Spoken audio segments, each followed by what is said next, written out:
Hai, para netizen yang saat presentasi di kelas hanya jadi operator PowerPoint. Kembali lagi di Valeria Movie. Kali ini gue akan menceritakan alur cerita dari salah satu film sci-fi terbaik nih. Dan salah satu film favorit gue, yaitu Close Encounters of the Third Kind. Film ini rilis di tahun 1977 dan disutradarai oleh salah satu sutradara terbaik di dunia. Siapa lagi kalau bukan Steven Spielberg. Bercerita tentang fenomena hilangnya pesawat dan kapal di segitiga Bermuda dan beberapa orang yang terkait dengan UFO. Hingga puncaknya, beberapa orang di sebuah kota melihat penampakan UFO tersebut dan membuat pemerintah melakukan sebuah konspirasi agar bisa berhubungan dengan UFO itu. Yang menariknya adalah, jika di film sci-fi lainnya, sang tokoh utama adalah ilmuwan ataupun tentara, di film ini kita akan dihadapkan dengan sudut pandang orang biasa yang mencari tahu kebenaran mengenai UFO. Tertarik dengan ceritanya? Oke, langsung saja kita mulai ceritanya.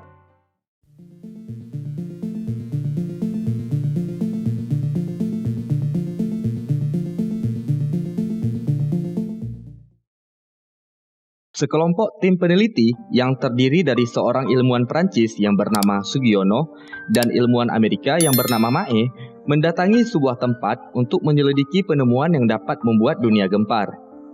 Pesawat-pesawat dari penerbangan 19 berhasil ditemukan setelah hilang kontak dari tahun 1945. Pesawat ini ditemukan tanpa diketahui kemana awak pesawatnya. Kemudian tim peneliti ini juga menemui salah satu penduduk lokal yang terlihat seperti orang gila. Penduduk ini mengatakan jika ia melihat matahari di tengah malam yang menyinarinya. Scene berlanjut di pusat kontrol lalu lintas udara yang berada di Indianapolis, Amerika Serikat. Bapak Ernie tengah mengarahkan penerbangan pesawat tempur mereka di udara. Pesawat tempur ini melihat cahaya kedap-kedip di langit. Cahaya ini bergerak dengan sangat cepat, bahkan mendekati pesawat tempur. Setelah beberapa kali hampir terjadi tabrakan, akhirnya cahaya ini bergerak menjauhi pesawat tempur. Setelah konfirmasi lebih lanjut, apakah cahaya itu dapat diidentifikasi sebagai UFO, para awak pesawat ini tidak dapat memastikan apa sebenarnya cahaya itu. Kemudian, di sebuah rumah dalam kesunyian malam, seorang bocah nan imut yang bernama Barry terbangun dari tidurnya akibat mainannya yang tiba-tiba aktif. Ia melihat pantulan dari salah satu rumahnya. Ia pun turun ke bawah untuk mengecek penyebab cahaya itu. Di lantai 1, ia melihat pintu rumahnya terbuka dan isi kulkas yang tercecer berantakan. Saat ia melihat sebuah ruangan, ia tampak senyum-senyum manyun, seperti melihat sesuatu yang lucu menggemaskan. Ibu Barry yang bernama Marcona terbangun dan mencari anaknya. Ia melihat Barry sedang bermain di luar seperti bermain dengan teman-temannya. Barry pun lari entah kemana. Tidak tinggal diam, ibunya menyusul untuk mencari bocah itu. Scene berpindah ke sebuah rumah yang dihuni oleh keluarga kecil. Sang ayah yang bernama Ronnie tengah berdiskusi dengan istri dan anak-anaknya yang masih kecil perihal liburan di akhir pekan. Namun, sebuah panggilan telepon dari temannya tentang masalah listrik yang terjadi. Ronnie pun mendapat tugas agar segera ke lapangan untuk memperbaiki masalah ini. Dan tiba-tiba listrik pun padam di seluruh kota. Ronnie segera berangkat menuju gardu seorang diri. Namun, saat sedang berhenti di sebuah gerbang rel kereta api, ia dikejutkan dengan fenomena yang sangat aneh terjadi padanya. Sebuah cahaya aneh tampak terbang dari belakang mobilnya, dan cahaya itu menerangi Ronnie. Semua benda berhamburan berantakan, tanpa sebab. Angin kencang menghantam mobilnya, bak badai di tengah malam yang sunyi. Perangkat elektronik semuanya mati. Ronnie pun terlihat sangat ketakutan, seperti mengalami pengalaman yang sangat horor baginya. Syukurnya, fenomena aneh itu berhenti. Namun ia melihat sebuah benda aneh melayang di langit. Ia pun tercengang. Mobilnya kembali hidup dengan sendirinya. Suara orang dari radio memperjelas jika para warga di kota itu juga mengalami fenomena yang sama. Ia pun segera menuju ke sebuah lembah untuk melihat benda itu lebih jelas. Di lembah itu, beberapa warga tampak sedang menunggu sesuatu. Barry, si bocil tadi, juga baru sampai ke lembah itu. Marcona berhasil menyusul anaknya ke lembah itu. Ronnie nyaris menabrak Barry. Syukurnya, ia berhasil membelokkan mobilnya. Tiba-tiba, beberapa benda terbang berbentuk piringan terbang rendah menyusuri jalan di lembah. Mereka semua tercengang. Beberapa polisi juga mengikuti benda terbang itu. Ronnie menyusul mereka sampai akhirnya ia terhenti di pinggiran jurang. Ronnie dan para polisi itu terpana dengan benda terbang ini yang terbang jauh ke angkasa. Listrik pun kembali hidup. Sepulangnya ke rumah, Ronnie menceritakan pengalaman anehnya dan mengajak istri dan anak-anaknya ke lembah itu lagi. Tapi sayangnya, benda itu sudah tidak tampak lagi. Hal itu tidak menjadi masalah karena mereka berdua akhirnya bersilat lidah. Wek wek wek wek. Sementara itu, di Gurun Gobi yang terletak di Mongolia, Sugiono dan Mae bersama rombongan PBB mendatangi tempat ditemukannya penemuan yang lebih aneh, yaitu sebuah kapal yang terdampar di tengah gurun. Aneh kan? Kenapa hal ini bisa terjadi ya? Beralih ke Ronnie yang wajahnya belang akibat anomali tadi malam, ia tampak masih memikirkan fenomena semalam. Ia bersikeras jika melihat benda terbang aneh. Namun istrinya masih skeptis akan hal itu. Tiba-tiba sebuah telepon mengabarkan jika ia dipecat dari pekerjaannya sebagai pekerja PLN. Sugiono dan Mae tiba di negara India untuk mengecek informasi para warga yang juga melihat fenomena aneh itu. Para warga di sana beramai-ramai menyanyikan melodi yang unik.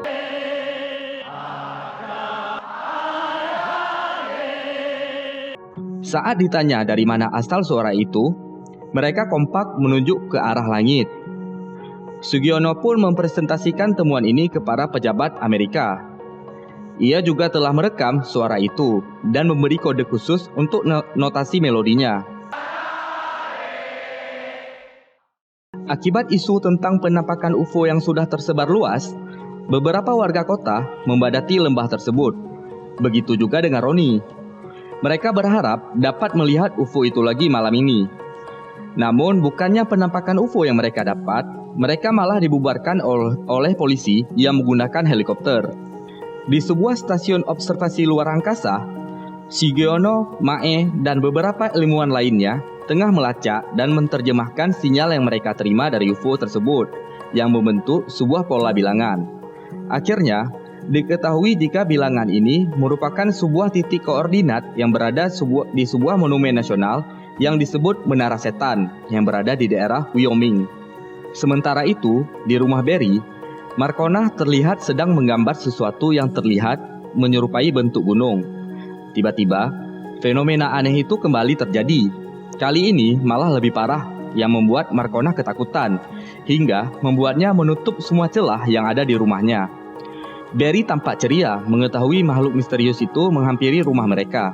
Cahaya dari UFO tersebut terus menyinari mereka hingga Barry berhasil diculik oleh UFO tersebut. Kabar tentang penculikan Barry akhirnya tersebar ke awak media hingga membuat pemerintah terpaksa mengadakan konferensi pers untuk memberikan penjelasan yang logis yang dapat membantah klaim penampakan UFO tersebut. Pemerintah mengatakan jika fenomena itu hanya halu dan rekayasa semata. Ronnie dan para warga yang telah melihat langsung fenomena itu tentu saja tidak menerima penjelasan dari pemerintah.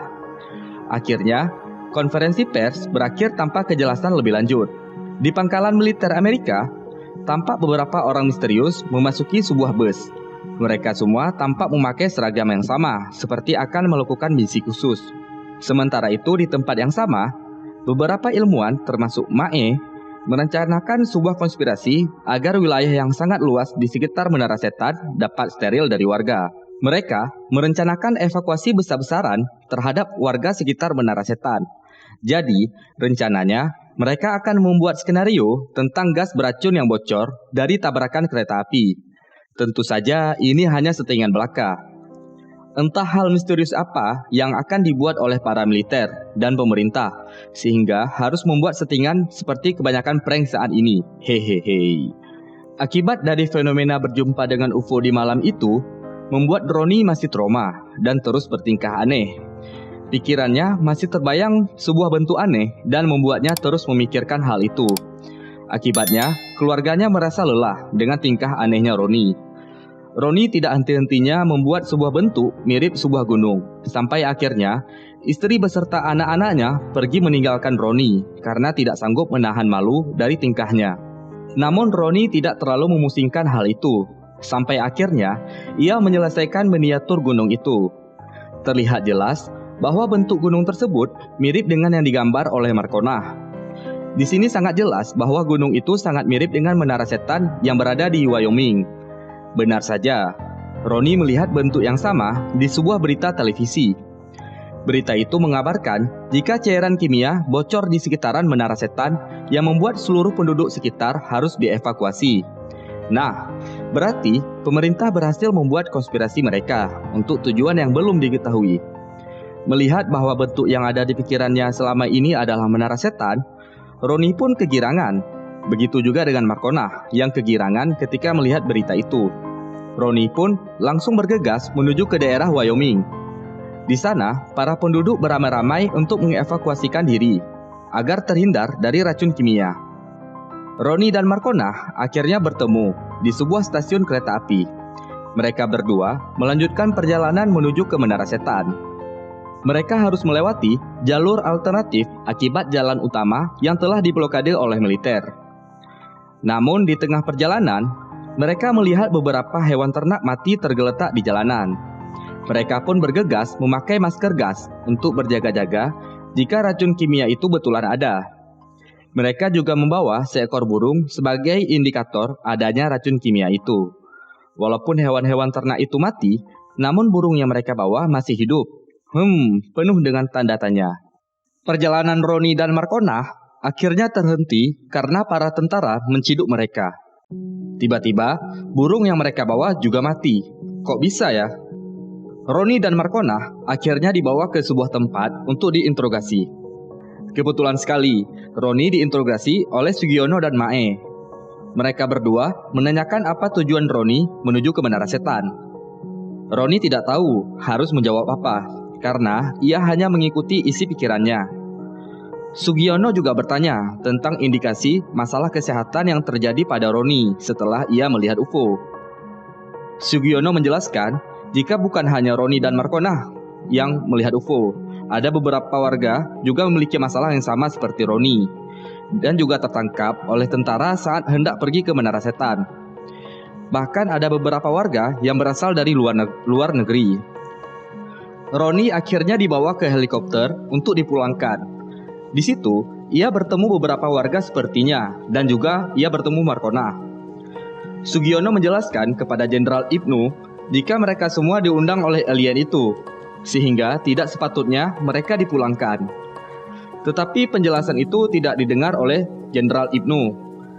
Roni berinisiatif membuka maskernya untuk membuktikan jika racun kimia itu tidak ada. Dan betul saja, ia dapat bernafas dengan bebas. Ia pun mengajak mereka untuk kabur.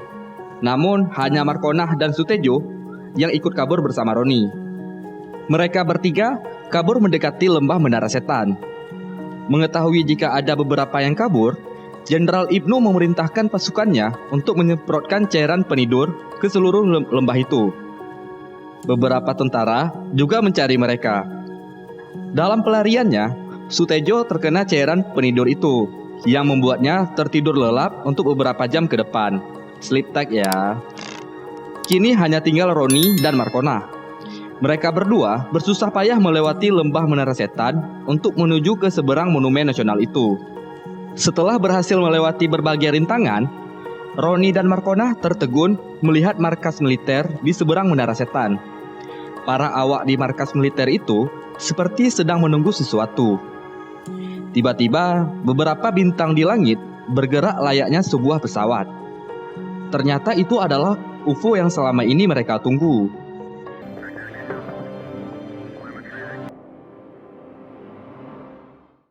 Tiga buah UFO mendekati markas militer dan mulai berkomunikasi dengan melodi yang telah dipelajari oleh militer sebelumnya.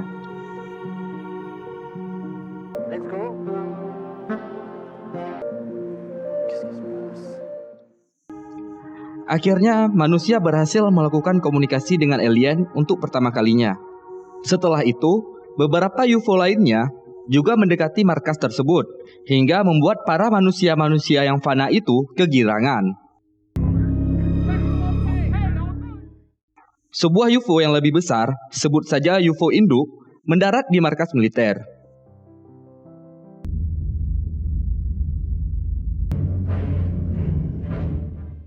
UFO induk ini juga berkomunikasi dengan melodi-melodi indah.